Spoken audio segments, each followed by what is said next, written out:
11월 20일 하나님께서 우리에게 주시는 말씀 신명기 6장 10절에서부터 15절까지 말씀입니다. 신명기 6장 10절에서부터 15절까지 말씀, 구약성경 271면입니다. 신명기 6장 10절에서부터 15절까지 말씀. 이 계시의 말씀을 봉독할 때 모두 하나님의 음성을 들을 수 있길 바랍니다. 내 하나님 여호와께서 내 조상 아브라함과 이삭과 야곱을 향하여 내게 주리라 맹세하신 땅으로 너를 들어가게 하시고, 내가 건축하지 아니한 크고 아름다운 성읍을 얻게 하시며, 내가 채우지 아니한 아름다운 물건이 가득한 집을 얻게 하시며, 내가 파지 아니한 우물을 차지하게 하시며, 내가 심지 아니한 포도원과 감람나무를 차지하게 하사 내게 배불리 먹게 하실 때에 너는 조심하여 너를 애굽 땅 종 되었던 집에서 인도하여 내신 여호와를 잊지 말고 내 하나님 여호와를 경외하며 그를 섬기며 그의 이름으로 맹세할 것이니라. 너희는 다른 신들 곧 내 사면에 있는 백성의 신들을 따르지 말라. 너희 중에 계신 너희의 하나님 여호와는 질투하는 하나님이신즉 너희의 하나님 여호와께서 내게 진노하사 너를 지면에서 멸절시키실까 두려워하노라. 아멘. 우리 지난주에 우리는 하나님 말씀 안에 산다는 것과 또 그것으로 자녀에게 교육하는 의미에 대해서 우리가 살펴봤었습니다. 우리가 하나님의 자녀임에도 불구하고 그의 말씀에 귀를 기울이지도 않고 또 우리의 욕심의 마음을 빼앗겨서 불순종하는 습관을 가졌듯이 우리의 육체의 자녀 또한 우리가 가르치는 하나님의 말씀에 순종할 리가 없습니다. 그렇기 때문에 우리가 우리의 삶의 자리와 모든 영역에서 하나님의 규례와 말씀을 지켜 행하는 것을 통해 자녀들이 그것을 보고 우리의 삶을 통해 또 그것을 일생 동안 우리와 함께 곁에 있으면서 그것을 배우고 그거를 또한 전달받게 되는 것입니다. 우리가 또한 우리 부모의 그러한 신앙을 물려받았듯이 우리의 신앙을 또 우리 자녀들이 물려받게 되고, 그리고 또 그 자녀들의 그런 신앙 생활의 모습을 또 그 다음 세대로까지 이어지게 되는 거죠. 그런데 이 내용에서 가장 중요한 것은 사실 하나님의 자녀됨과 하나님의 규례와 말씀은 우리의 순종의 대가로 하나님이 주신 게 아니라는 겁니다. 우리의 순종의 대가로 주신 게 아니라 오히려 하나님께서 기쁘신 뜻에 따라서 우리에게 먼저 주신 것을 우리가 감사드리는 표로 그의 품 안에서 그의 말씀을 통해 충만함을 얻으면서 살아가는 것, 그것이 또 그 가운데서 우리가 순종하며 살아가는 것, 그것이 바로 우리의 삶에 관한 내용이다 라고 했습니다. 그걸 오늘 본문에서는 뭐라고 얘기하고 있는지 한번 보겠습니다. 본문 10절과 11절 말씀입니다. 본문 오늘 6장 10절 11절 말씀. 내 하나님 여호와께서 내 조상 아브라함과 이삭과 야곱을 향하여 내게 주리라 맹세하신 땅으로 너를 들어가게 하시고, 내가 건축하지 아니한 크고 아름다운 성읍을 얻게 하시며, 내가 채우지 아니한 아름다운 물건이 가득한 집을 얻게 하시며, 내가 파지 아니한 우물을 차지하게 하시며, 내가 심지 아니한 포도원과 감람나무를 차지하게 하사 내게 배불리 먹게 하실 때에, 이렇게 되어 있죠. 여기 보면 내가 건축하지 아니한 크고 아름다운 성읍, 내가 채우지 아니한 아름다운 물건, 내가 파지 않은 우물, 내가 심지 않은 포도원과 감람나무를 차지해서 배불리 먹게 하신다, 이렇게 말씀하고 있습니다. 그러니까 이 모든 것들은 사실은 우리가 열심을 다해서 노동을 했기 때문에 그것에 대한 결과로 우리에게 주어진 것이 아니라 하나님께서 우리의 수고나 우리의 선행이나 우리의 열심, 이런 것들을 통해서 그 대가로 주시는 것이 아니다라고 하는 걸 지금 여기 오늘 본문에서 분명히 하고 있습니다. 그러니까 하나님은 출애굽 백성들을 약속의 땅 가나안 땅으로 데려가셔서 은혜로 그 땅의 모든 것을 주셨다라는 말을 지금 풀어서 설명하고 있는 거죠. 여기서 이 말씀을 하는 이유는 여기 나오는 이 내용들이 그 다음 12절부터 나오는 내용들과 어떻게 연결되고 있는가를 볼 때에 우리가 살필 수 있습니다. 한번 12절 볼게요. 너는 조심하여 너를 애굽 땅 종 되었던 집에서 인도하여 내신 여호와를 잊지 말라, 이렇게 되어 있죠.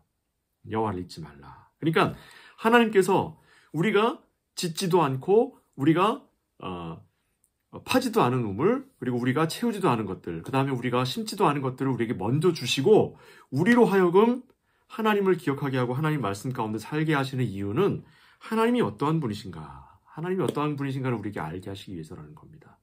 그러니까 이와 같은 내용은 사실 요한복음에 나와 있는 요한복음 17장에 나와 있는 예수께서 하나님께 기도하시는 그 기도의 내용에 그대로 반복되고 있죠. 그러니까 구약 성경에서 모세에게 주신 이 말씀과 모세를 통해 주신 말씀과 그리고 예수님께서 하나님께 기도하시는 내용을 요한이 기록한 그 내용을 양쪽에 비교해 볼 때 전혀 달라진 바가 없습니다. 하나님이 우리에게 먼저 은혜를 베푸시고 우리를 먼저 찾아오시고 우리를 채우시며 그리고 우리로 하나님을 알게 하시는 것. 영생은 곧 하나님과 그 보내신 자 예수 그리스도를 아는 것이니이다. 이렇게 했단 말이죠. 자, 이와 같은 것들은 우리로 하여금 하나님을 알고 하나님께 순종하며 하나님 말씀을 듣고 그것을 삶에 실천해 나가도록 하는 그것을 목적으로 하고 있다라고 하는 것을 우리가 볼 수 있습니다. 심지어 여기서 주는 지금 여기서 비유적으로 표현하고 있는 이런 성읍이라든가 그다음 물건들, 아름다운 물건들, 그리고 뭐 우물, 포도원, 감람나무 이런 것들이 물리적인 것으로 비유돼서 표현되고 있긴 하지만 사실은 이것들은 물리적인 것이라고 이야기하기가 어렵습니다. 왜냐하면 우리 사람은 누구나 다 같은 방식과 같은 수고를 통해 같은 결과를 얻는 일관된 기계적인 반복들을 하고 살아가는 것이 아니라 각자에게 주어진 삶이라고 하는 것이 다르고 각자에게 주어진 하나님의 신앙 환경이 다르다라고 하는 것을 통해서 보면은 이건 도무지 물리적인 것이라고 보기보다는 이건 영적인 풍요로움에 관한 것이라고 우리가 이해할 수 있습니다. 그렇다면 이것은 우리가 기대하는 것과는 전혀 다르다는 뜻이지요. 우리가 전혀 기대하지도 않았고 구하지도 않았고 우리가 그것이 우리에게 필요한 것인지도 몰랐던 그런 모든 영역에서 우리가 이해하지도 못했던 영역에서 영적인 풍요로움으로 하나님이 우리에게 이미 허락하셨기 때문에 우리는 그 영적인 세계에 관한 감사와 그리고 기쁨으로 하나님께 나아간다라는 겁니다. 이 부분이 우리의 신앙생활과 성경이 이야기하는 부분 가운데 우리가 일생을 통해 이해하고 해석해 나가야 하는 부분들입니다. 약속의 땅 가나안이라고 하는 것은 순종과 선함으로 인한 보상으로 주는 땅이 아닙니다. 물리적인 것으로 보상해 주시는 그런 것이 아닙니다. 이것은 뭐냐면 하나님께서 택하시고 구원하셔서 그리로 데려간 백성들이 영원토록 하나님과 더불어 살아가는 영원한 하나님의 나라를 의미하는 것이기 때문에 이 나라는 하나님과 더불어 살아가며 하나님의 말씀을 듣고 그 말씀을 기억하고 그 말씀을 삶으로 드러내고 우리의 마음을 고쳐서 그 하나님의 품 안에 속해 있는 자로서 살아간다라고 하는 것. 그러니까 영원토록 하나님과 더불어 살아간다라고 하는 것을 이야기하는 것이고 그걸 상징하는 표로 구약에 지금 이스라엘 백성들이 출애굽을 해서 가나안 땅에 들어가고 있다는 겁니다. 이것은 비단 그들만의 문제가 아니라 이 땅에 있는 모든 하나님의 백성들이 공히 누구나 다 이와 같은 과정을 통해 하나님의 품속으로 들어가 영원한 삶을 살게 된다라고 하는 것을 우리가 영적으로 이해하도록 설명하고 있는 겁니다. 우리는 말씀을 통해서 그 땅에 들어가는 방법, 이 땅을 어떻게 해야 들어갈 수 있는가에 대한 방법을 배우는 게 아닙니다. 그 땅에 들어가서 어떻게 살아가는 것이 참으로 하나님의 뜻과 하나님의 말씀 가운데 살아가는 것인가라고 하는 그 의미를 배우는 겁니다. 우리 설교나 성경 공부는 하나님을 기분 좋게 해드려 하고 천국을 가는 비결 같은 걸 가르치는 것이 아닙니다. 천국 가는 열차에서 떨어지지 않는 방법을, 그런 비결을 배우는 게 아니란 말입니다. 응답받는 기도의 어떤 방법들을 우리가 나누어서 이렇게 기도하면 하나님께서 응답하시더라라고 하는 그런 어떤 술수들을 가르쳐주는 것이 아닙니다. 죄인일 뿐인 우리가 어떻게 하나님 나라를 소유하게 되었으며 영원한 생명을 허락받았는지를 배워서 기쁨과 감사로 하나님께 영광 돌리기 위한 겁니다. 이미 받은 것들을, 우리가 받은 것이 무엇인가, 우리가 이미 소유한 것이 무엇인가를 우리가 말씀을 통해, 하나님께서 우리에게 주시는 그 말씀을 통해 우리가 받은 것을 함께 확인하고 나누는 겁니다. 이것은 곧 신약에서 이야기한 하나님이 누구신지와 예수 그리스도께서 누구신지에 관한 이야기로 다시 한번 신약에서 반복이 되게 됩니다. 하나님은 우리가 단 한 번도 그것이 무엇인지 알지도 못했고 구한 적도 없는 그것을, 심지어 우리가 그게 뭔지도 몰랐던 그것을 우리에게 베푸셨습니다. 그게 구원이었죠, 구원. 구원받은 백성들은 광야에서 40년 동안 굶주리지도 않았고 그 옷과 신발이 헤어지지도 않았다고 합니다. 하나님은 불기둥과 구름기둥으로 그들을 낮과 밤으로부터 지켜주셨습니다. 그리고 하나님은 가나안 땅을 그들에게 주시면서 그들이 짓지 않은 집, 그리고 그 집을 아름다운 물건들로 채우게 하시고 그들이 파지 않은 우물을 허락하셨으며 심지 않은 포도원과 감람나무를 소유하여서 먹게 하셨습니다. 그런 그들에게 여호와를 잊지 말고 내 하나님 여호와를 경외하며 그를 섬기며 그의 이름으로 맹세할 것이 우상을 섬기지 말라. 우상을 섬기지 말라 하는 말입니다. 여기서 말하는 우상을 섬기지 말라라는 말은 하나님 이외에 다른 신을 우리가 막 만들어 놓고 아니면 그 다른 신이 있어서 그 신을 섬긴다라고 하는 것을 성경에서는 그런 식으로 묘사를 했지만 사실은 이것은 내 필요를 따라 내 요구를 들어주는 그런 어리석은 신을 만들어서 그리로 마음을 빼앗기지 말라는 뜻입니다.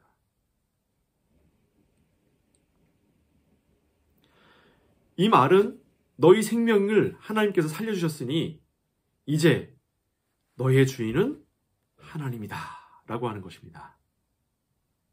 우리의 욕심, 우리의 바람, 우리의 소원이 아니라 하나님의 말씀에 순종하며 하나님께서 주시는 말씀을 따라 살아가는 것이야말로 우리에게 가장 좋은 생명의 길이라는 것입니다.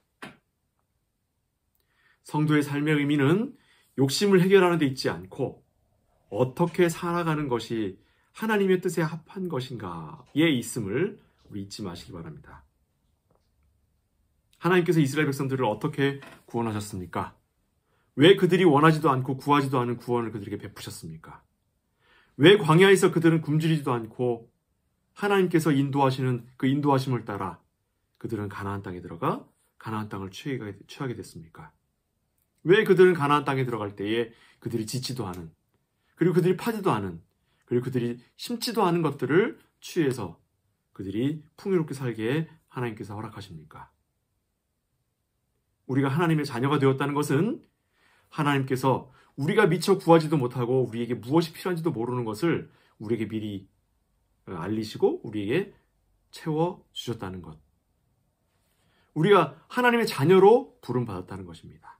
우리가 하나님의 자녀가 되었다는 것은 그의 뜻에 따라 하나님의 말씀에 순종하는 자녀로 살아간다라고 하는 것을 의미합니다.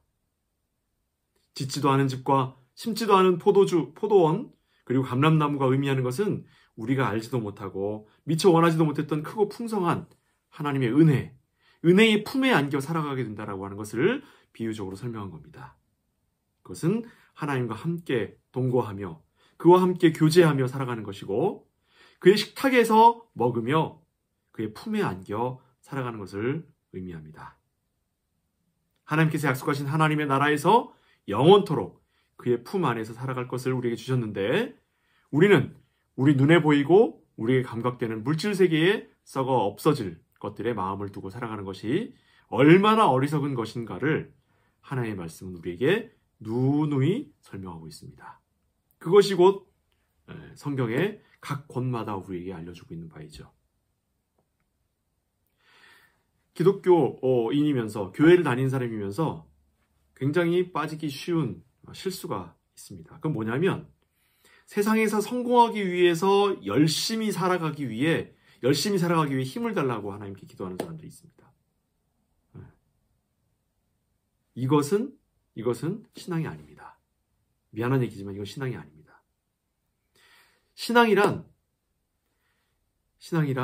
성도로서 하나님의 자녀로서 자기가 마땅히 하나님의 말씀 가운데 성실히 행해야 할 것들을 행하면서 최선을 다하여 하나님 앞에 서고 성도들 앞에 서고 이웃들 앞에 서는 것입니다. 이것은 그 형태로 보거나 그 결과를 볼 때 대단히 비슷하게 보일지 모르지만 그 내용과 그 질과 그 의미는 전혀 다릅니다.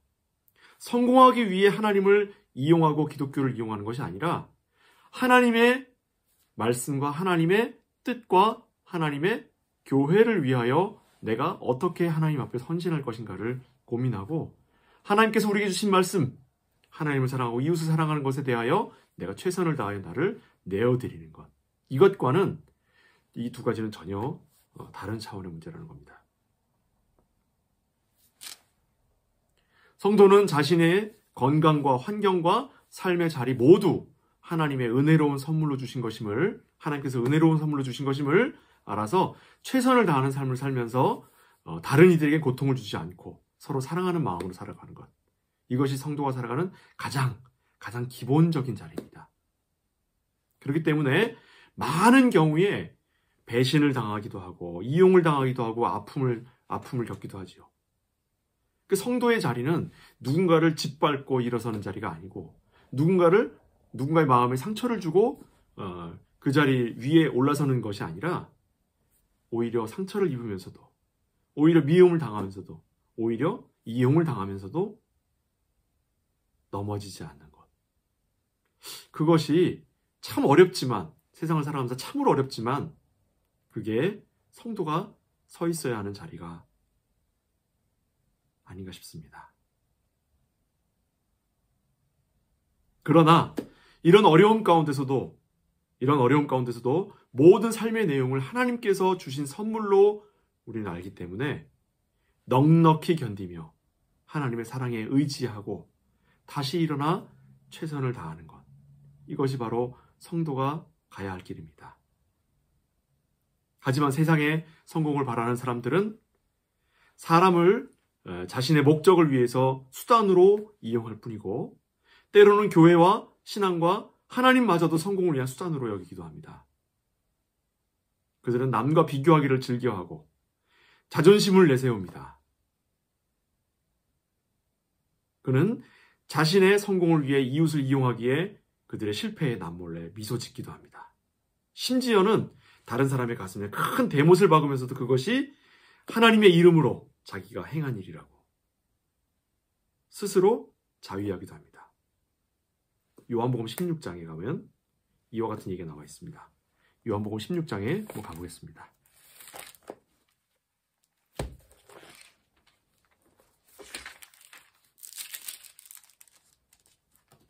요한복음 16장 1절부터 제가 읽겠습니다. 신약성경 174면 요한복음 16장 1절부터 3절까지입니다. 뭐라고 하는지 한번 보십시다.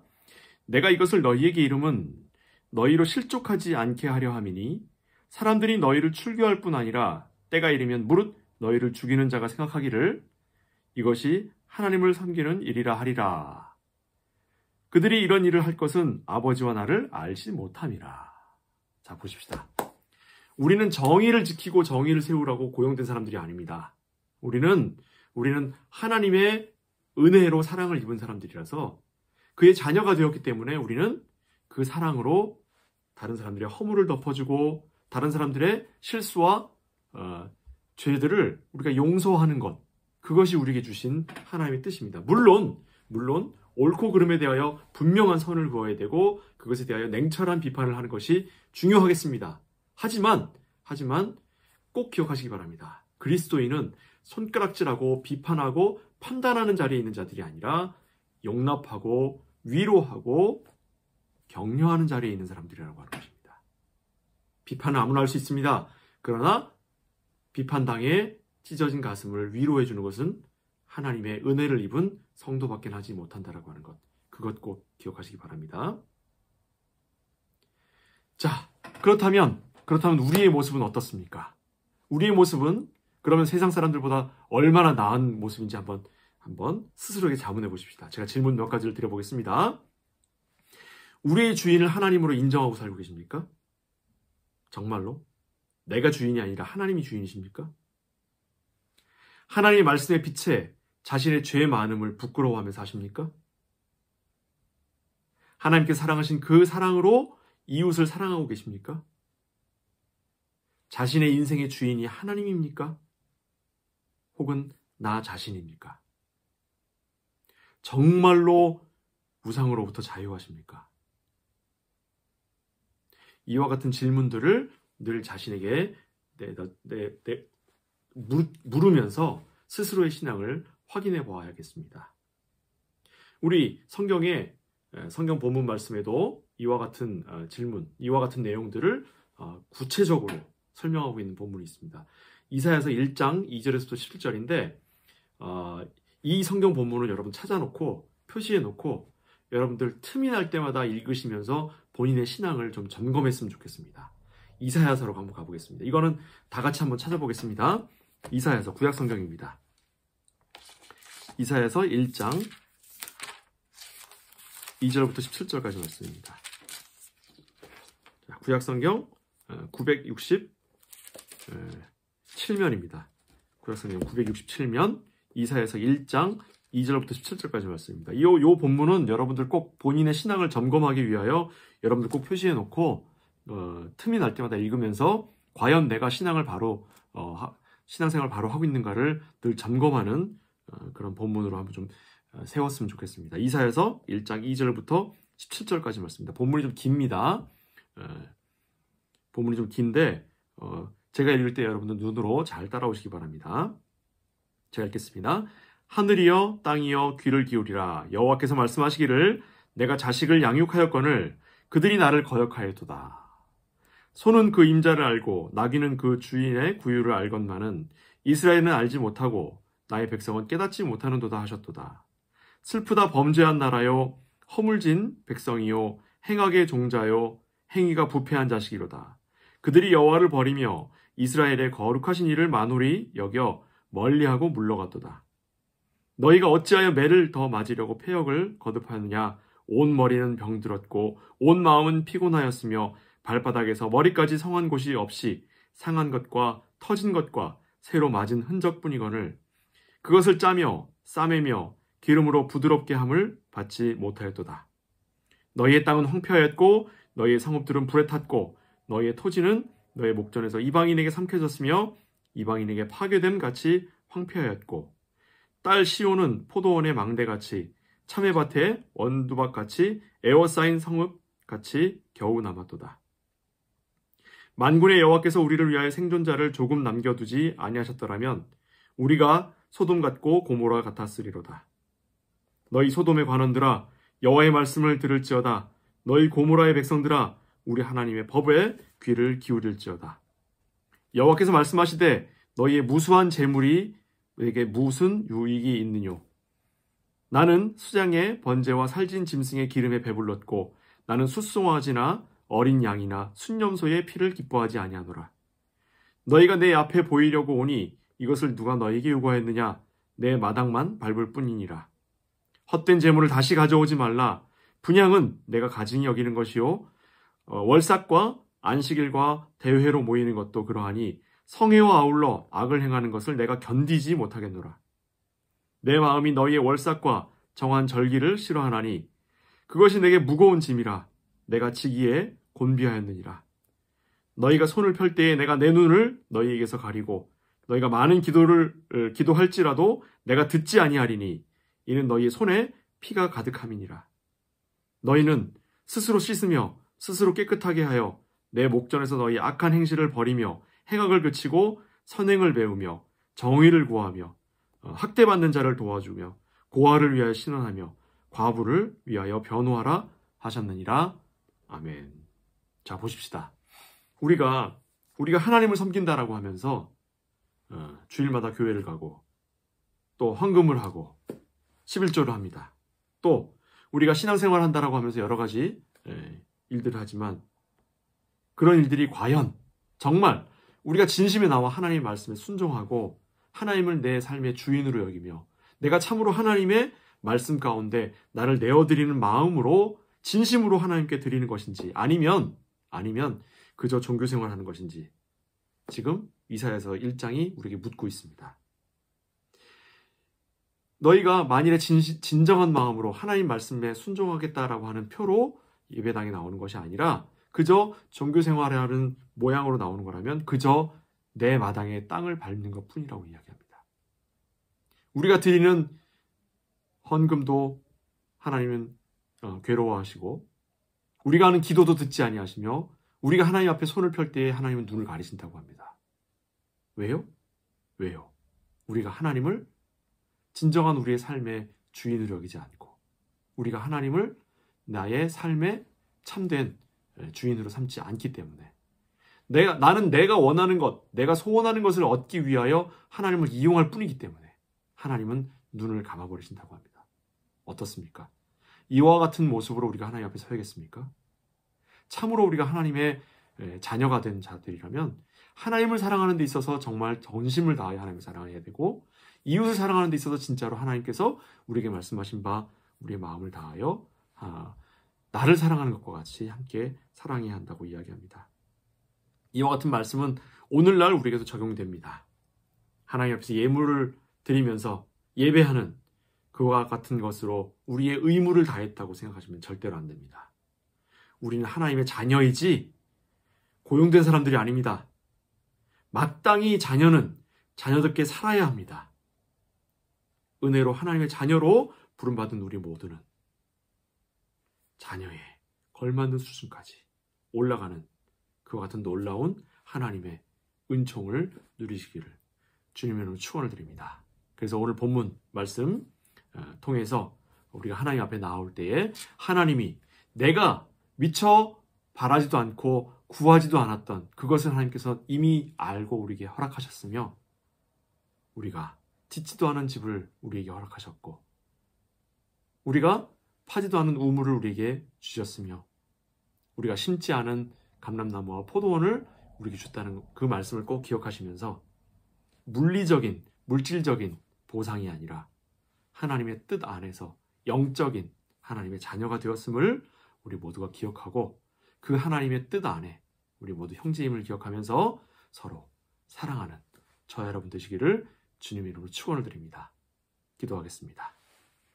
사랑하는 아버지 하나님, 우리는 하나님의 자녀된 자로 하나님의 뜻 안에 하나님의 말씀을 들으며 그 말씀을 삶으로 실천하며 살아가야 하는데도 불구하고 우리는 그저 나의 소원이 무엇인지 나의 요구사항이 무엇인지 그것을 하나님한테 목 놓아 소리치며 들어주시옵소서라고 외치기만 하진 않았나 다시 한번 돌아볼 수 있도록 허락하여 주옵소서. 참으로 하나님께서 우리를 자녀 삼으신 그 뜻은 우리의 소원을 들어주기 위함이 아니라 하나님이 누구신지 그리고 그 보내신 자 예수 그리스도가 누구신지를 우리로 알게 하셔서 참으로 우리가 영원한 하나님 나라의 자녀로 살만한 그 품격과 그 수준을 허락하시는 것임을 기억할 때에 우리가 참된 자녀로 서 있을 수 있도록 허락하여 주옵소서. 예수 그리스도의 이름으로 축복하며 기도하옵나이다. 아멘.